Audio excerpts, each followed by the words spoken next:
Hello, my dear friends. Welcome to tarot oracle by Indira എന്നുള്ള ചാനലിലേക്ക് നിങ്ങൾക്ക് എല്ലാവർക്കും സ്വാഗതം. Very good morning.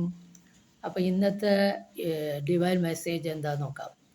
ഇന്ന് വന്നിരിക്കുന്ന മെസ്സേജ് രണ്ട് കാർഡുകളാണ് വന്നിരിക്കണേ. ഒന്ന് സ്ട്രെങ്ത്തിൻ്റെ കാർഡാണ്, ഒന്ന് ഏസ് ഓഫ് വാൺസ് എന്നുള്ള കാർഡാണ്. സ്ട്രെങ്ത്തിൻ്റെ കാർഡ് സ്ട്രോങ് ആവണം, സ്കിൽഫുൾ ആവണം, കാം ആവണം, ഭയങ്കര ക്ഷമയോടുകൂടി കാര്യങ്ങൾ കൊണ്ടുപോകണം. മാത്രമല്ല ചില സന്ദർഭങ്ങളിൽ നമുക്ക് കാര്യങ്ങൾ ടാക്കിൾ ചെയ്ത് കൊണ്ടുപോകേണ്ടതായിട്ട് വരും. അപ്പോൾ ഇവിടെ അടുത്ത കാർഡ് വന്നാണ് ഏസ് ഓഫ് വാൺസ് പറഞ്ഞ വാൺസ് പാഷനെ സൂചിപ്പിക്കുന്നതാണ്. ഒരു പുതിയ തുടക്കത്തിനെയാണ് ഇത് സൂചിപ്പിക്കുന്നത്. അപ്പോൾ ഈ പുതിയൊരു തുടക്കത്തിലേക്ക് നമ്മൾ കാൽ വയ്ക്കുമ്പോൾ നമ്മളെ എന്ത് വേണം, നമ്മൾ ഭയങ്കര പേഷ്യൻ്റായിട്ട് ഭയങ്കര ക്ഷമയോടുകൂടി കാര്യങ്ങൾ ചെയ്യണം.